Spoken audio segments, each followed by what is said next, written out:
Week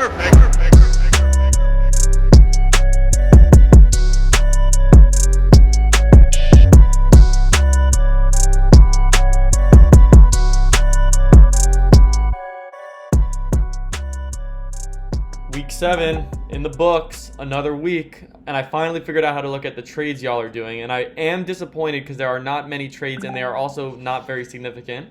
But let's just recap it quickly, even though I'm very behind on these, just because I thought y'all had no trades, so at least there's something. So the first trade was Russell Gage, Anthony Miller straight up, nothing to talk about, so irrelevant. I think Russell Gage might have had some value back then, and Anthony Miller, people were high on preseason, so that's fine. Emmanuel Sanders, Brandon Cooks, also not super high stakes. Brandon Cooks actually playing kind of well, and Emmanuel Sanders has potential if MT misses more time, but also not really significant, so another really small one. AJ getting Gurley, I'm shocked by. I think Gurley is much more valuable than AJ Green. That being said, AJ had a good week this week. To me, though, Todd Gurley is much more valuable because RBs are way more valuable, so I certainly think El Capitan, or El Captain, I don't know how I pronounce it, actually. I think I've been saying Capitan all season, but it says Captain. Won that trade by a mile. So that explains why he went. I believe El Captain also is the one that we've been really hard on that's actually playing well now. I think that probably has a good amount to do on it because it helped his RB situation out a lot. Then I actually thought he lost this trade getting Jameson and giving up Godwin. Jameson was good for a few weeks. He's now hurt, but he just might not be on the Jets if we trade him. So either way, I think Godwin's a lot more valuable just based on his talent. Jameson's in a way better situation where he's the only talented wide receiver, whereas Godwin's now one of 3, and Godwin's injured. But I'd say at the time that trade was made, I'd much rather Godwin also. So I think he might have lost that one. But overall, I think the winner of the trade so far has been El Captain. I'm shocked that other teams aren't doing it. I'm going to talk about some trades this week, but we'll, as I always do, and I'm sure y'all are fed up of hearing about it at this point. But for the trade so far, nothing too significant, but we'll give the dub to El Captain. And that's going to go into our first matchup because El Captain got the win to go to 4-3. I believe that's his 4th straight, if I'm not tripping. I do a lot of leagues, but I do like this league probably the most, and I think I remember that this is his 4th straight win. This is the team that I also done-chained. Man, if I'm wrong about all this stuff, then this is going to be a bad luck. But either way, this win was earned. Again, looking at this team, because I think it's done, and I still think it's done, even though he's 4-3, and even with McCaffrey coming back, I still don't love it. Kareem's about to lose a lot of value in a couple weeks, I think. Gurley did help his team, so it's a little bit better than it used to be, unfortunately. But the wide receiver situation is really rough. I mean, these guys did well, but Juju's, although a good week, there's just so much talent in that wide receiver group. Cole Beasley's going to be uber unproductive. CeeDee Lamb without Dak is worth nothing. And then you have Latavius in the flex. I mean, when you look at the buys, you do have Jameson Crowder if he comes back healthy, and McCaffrey coming back from injury. But that wide receiver group is just, if your best wide receiver is going to be Juju, then it's not going to be a team that goes deep. So, yeah. You know what? This guy deserves the wins. 4-3. It's earned to do this without McCaffrey. So round of applause, honestly. And I'm not trying to be hard on this team because this team probably deserves the most praise. But honestly, looking at this team, it just is desperate for more trades. Desperate. The only reason the team, I probably actually wouldn't done-chain it if I didn't already, but now I have too big of an ego to not, is because of that Gurley trade. It fixed the RB situation while McCaffrey was out. It probably got you a couple wins, although I can't see how close your games were before this. But probably helped out a ton. Even though I'm not a huge Gurley guy, he's an RB, he's a starting running back, and he's a pretty good offense. So kudos to him, but you need to make moves. Your wide receiver group is atrocious. And if you get value for, I won't give specific tips, but that's my advice. You're getting McCaffrey back, so the RB is going to be fine. Brady doing well, so especially with Antonio, maybe he's actually a good fantasy quarterback. But that's what I have to say about El Capitan. I don't know how to pronounce it, but that's all I have to say about them. Team the Prophet, 3-4. This team, on the flip side, is poor management. I'm sorry to be hard on this guy. Team the Prophet, sure, you're a great guy. But on the flip side of El Captain, this team actually has talent, and they had trade pieces. There were guys who had value early in the season that you could have gotten a lot of value for. Still guys who have value, but what are we doing now? We're playing Zach Ertz, who is clearly inactive. It was never, a gray area. He's hurt. So this is someone who's not monitoring the team. Jared Cook on the bench, who's a decent option. Would have gotten 12.2 points. Also a situation where this running back group is kind of looking rough. I like Montgomery still just because of the volume. He had 12 points, so it's fine. But Singletary is bad. I've been saying that on this recap for a few weeks. He is bad, but he had value before. I don't think you get value from him at this point, even though he's a starting running back. Maybe you can for someone who's really RB desperate, but You have Singletary, who's bad, and you have an extra wide receiver because you have 4 really, really good wide receivers. But mainly, I'm going to talk about it every week. And you have Ayuk now. With Debo hurt, he has value. You have Aaron Rodgers on the bench, getting you 37.3. He could be getting someone else 37.3. Everyone knows Rodgers is great. You have Mahomes. You're going to be playing Mahomes, even though he had a bad week. So get rid of Rodgers. Get some better players. This guy's going to be annoyed with me that I'm so passionate. But this is a team that shouldn't be 3-4, but is 3-4 because the management is not there.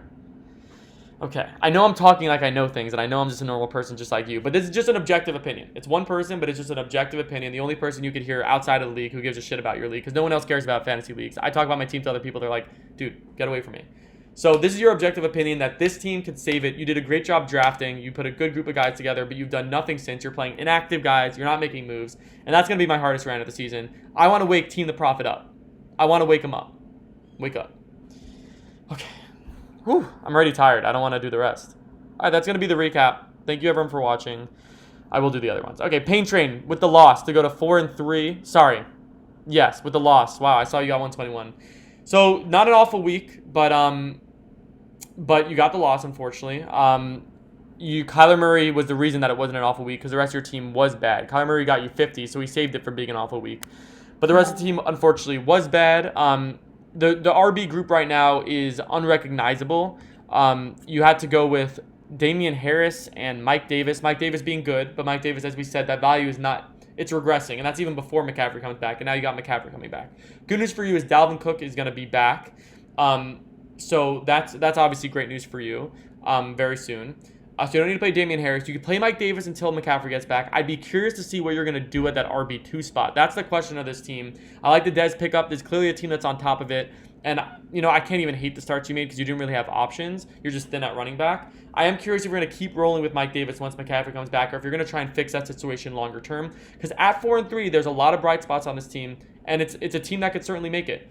The criticism has to come with Tyler Higbee. I'm going to give a little bit benefit of the doubt because he wasn't ruled out until, I think, closer to that Monday night game, so maybe you just did not have an option.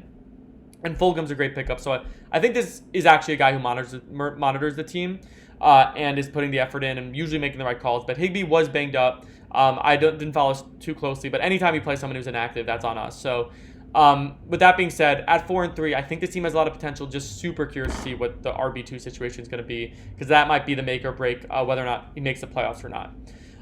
For TBD. Big win, got 165, so a good week. Lockett was the story here. Lockett with 60 points, which is just absurd. So that's fantastic, staying with him. DJ Moore also fantastic, staying with him as well, got 2 touchdowns. Darius Slayton being the big question mark for this team. Darius Slayton, I just have always thought is overvalued. I know he's had a couple good weeks. I don't trust Darius Slayton at all. I don't trust any receiver in that offense at all. I wouldn't want to be involved at all. So you do have the wide receiver depth, fortunately, with DJ Moore, Lockett, and Woods. The question is, what's going to happen in that flex situation? I'm very surprised that you benched Gio and Melvin. With Mixon out, Gio was a clear startable running back, clear top 20 running back. I thought it was top 10 going into the week. I think he did end up top 10 numbers.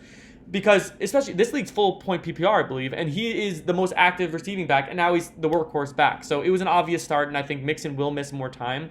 Gio's going to have to be your 100% start there. But your other thing is, and I don't know who's on bye next week, so maybe you start both these guys, but you have Melvin too, and now Lindsey's 50-50 because of a concussion. So this team actually is in a really good spot at 5-2, but also with some pieces now. This is a team that I also, and I'm going to keep talking about trades, this is a team where I feel like you're in a good spot. You have enough guys who are going to make the playoffs.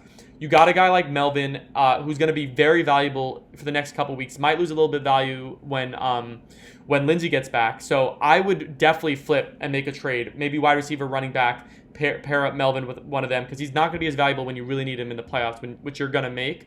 And I would get a stud. So this is another situation where I'd find a team with a stud, no depth, and I think that's a trade that benefits both teams. I'm seeing not too many trades in this league, and I think, oh, my roommate's here. We can see you in the mirror. Wave to the recap group. He does a co-recap with me in the league we're in, but he's not. Yeah, he's getting some food. We're gonna keep rolling. So with trades, the reason I think y'all aren't making so many trades is we're not pairing up the right teams. You have to find a trade where both teams benefit. It's very, very possible. I get criticized actually by that guy a lot for the trades I make because he thinks I rip some people off. But what some people like that guy fail to see is that when you make a trade, two teams could benefit. If one team needs a running back, one team needs a wide receiver, a trade makes sense. Even if one guy benefits a little bit more, as long as both teams benefit, a trade should happen. And I think there's a lot of situations in this league. He's thinking about his food. As long as both teams benefit, then you should be making trades. So that's how I think more trades should be happening. I think some people in fantasy think like, oh, I shouldn't make a trade because that means one of us wins, one of us loses, and I don't want to be the sucker. But I would make some moves. This is a good example of a team who could pick up a stud because of the depth you have. The next game is between Paco Libre and Professor S. Paco Libre, what a struggle season for Paco Libre, because this team should be way better. Good roster, good management, and doing well, but just keeps getting effed over by good matchups and some bad luck. This time he gets the loss to go to 1-6. This is I'm not going to give you the done chain. Any 1-6 team probably should be done chain because it's basically impossible for you to make the playoffs, but I will refuse to give you the done chain just because of the team that you have. Herbert, fantastic starts, getting you 50 points. There's no criticism I have on this team. No criticism I have. You had bad luck with Kenyon Drake getting injured before the last couple weeks. This is my show. Kenyon Drake getting injured the last couple weeks. For the last couple drives when they really started getting some scores, he would have been involved. So that's tough because you lost out on some points that could have made a difference if you got in the end zone or got a few nice catches. So you got Jonathan Taylor coming back, so you could afford to lose Drake for a few weeks. But this team is just a team no one wants to play, but probably won't have to deal with in the playoffs because they are basically done, unfortunately. Paco Libre's had a good run, and my thoughts are with the owner. Professor S, 6-1. This guy's running away with it. Strongest team by a mile. This is why I say a team like who were we just talking about before Professor S? Like TBD should make a trade for a stud because we got to make an effort to catch up to Professor S because he is running away with it at 6-1. This team is just so strong. Carson now got injured, but you could afford to lose him for a week or two. It wasn't a serious injury. Godwin did get banged up, so you got some bad luck, but you have the guys to fill in. Gibson playing really well. On the bench, you got J.K. Dobbins is actually a decent option. Kelly's a pretty good option. You lost Odell too. Wow, what bad luck you've gotten. But you got Mixon coming back in the next week or two. So with all that being said, this team's still very strong. I didn't actually notice how bad your injury risk was when I gave a recap. So maybe you're not in the clear, but you're definitely a playoff team, super strong. Most of these guys are going to be healthy by playoff time. So I still think this guy's running away with it. Professor S, keep doing what you're doing. This week, I believe you were the high scorer. So just really, I should be learning from you. I really should be learning from you. On the next matchup, the chairman and we went with Jared. The chairman getting the win to go to 5-2. For the chairman, the concerns we talked about last week about CEH are certainly stronger than ever. He had a pretty good week, so you can't be too upset. But Le'Veon was just as involved, and I can only imagine Le'Veon's role expanding. So CEH is still playable. He'll have good weeks. He's very talented. He's in a great offense, but it's going to be a frustrating play, and he definitely loses value. But it's made up for by James Robinson, who ends up really being, I didn't look at the numbers. I should have numbers to back this up, but I think he's like a top 5 running back probably so far this season, number-wise. He's been super fantastic. He makes you a competitor, makes you a contender. We said it last week, you're a contender. James Robinson continuing to prove his expanded role with Coleman being, who was it? It's Coleman? Chris Thompson getting injured. He has every part of that offense. He's involved, and it's an offense that comes from behind, so now that he's more involved in the passing game, he's just such a good option. So this is actually the only team I look at and say this team does not need a trade. You don't have any overhyped guys you should trade to get more value than they are. You just have a really well-balanced. You don't have too many players at a position. You have a really well-balanced team. Some guys who are actually probably more valuable than their names and current production are showing. Maybe like DJ Chark, who's doing really poorly, who's going to be serviceable. So for the chairman, I would keep being the chairman, running the show, but I actually don't think you need to make a trade, and I don't say that very often. For We Went with Jared, this is another well-managed team who deserves more also, but the criticism that I gave early in the season, I said right when Chubb gets hurt, I said you should trade him. This is actually a team that should trade. So when we were talking to, not Professor S, TBD, trade for a guy like Chubb who's going to come in for you later in the season when you make the playoffs and be a stud, and give a guy like We Went with Jared some pieces to make a playoff run. I said that though a few weeks ago for We Went with Jared. No moves been made, and I think you're suffering for it. Another decent week at 140, but you're missing that RB2 spot or someone to put in the flex. This week you have to go with James White at 1.3. If you had someone who's serviceable who got you 20-something points, you win this game. But no, you go to 1-6. So this is a very reluctant done chain. This league is very weird in that some of the stronger teams are actually have the worst record. But at 1-6, this team's not strong enough to come back, as I feel like I honestly don't think Paco Libre is, but I just can't do it because his team's so strong. So we went with Jared. We're giving you the Dun chain, unfortunately. It's a reluctant one, and you probably deserve better. Although I do wish you made a Chubb trade. I think that could have helped the season. And it's not too late, but it might be. So we'll see. For the last game, we got the Banditos for a straight knockout. The Banditos got the very, very important win to go to 3-4. This team had no business winning with the roster it had, but Burrow said, F it, man. I'm going to get 42.6 points. I'm going to get the dub. If Burrow got anything 32 or less, it's a loss, but he went off and he got you the win. So I'm still confident with the Dun chain, but a trade can make me reconsider in this situation. The Dun chain was given mainly because of that RB situation. You got Gaskin coming back. That's fine. You got Sanders who's going to come back relatively soon. That's fine. But I don't love the team overall. It's not. I done chained it, so my ego's too big to take it back. But this team is obviously relatively alive, and you're managing the team pretty well with all the injuries you have. I think A.J. Dillon was a risky start. Obviously at 1.1, I'm surprised just because that's clearly Jamal's job. But with that being said, if you can prove me wrong, you can prove me wrong. Both Dun chains performing pretty well so far. I still am very confident in it. But, maybe I'm the student. Maybe I'm really the student. You're the teachers. Straight knockout with a tough loss to go to 3-4. The heartbreak here, if I could say heartbreak, it's just fantasy, but I get too into it, so I'll say heartbreak, is really McKinnon. We thought he'd be very involved. I definitely thought he'd be very involved, but he's not. 3 carries, -1 yard. They did say before this game, it was detectable because they said before this game that they were concerned about McKinnon's durability and how he looked last week. There were some reports that coaches I kind of mentioned he wasn't in a position to be a workhorse, and he wasn't even close to that with 3 carries. They're going hasty over him. Now Coleman's probably coming back, so McKinnon's not going to be a startable back. So that's the concern. When you look at the RBs on the bench, you have Jamal Williams in your flex, so you could plug him in. When you look at the bench, you got Lindsey hurt now, so you'll have Thielen coming in. You probably have to play everyone. I don't know who's on bye, but you're probably going to have to keep going with Cooks and Higgins. Kudos on Devontae Adams, absolute stud. Makes you a competitive team for sure to have such a great guy there. RB2 spot is what we're really going to be looking at in that flex, especially when Aaron Jones gets back and you lose Jamal Williams, being a serviceable running back.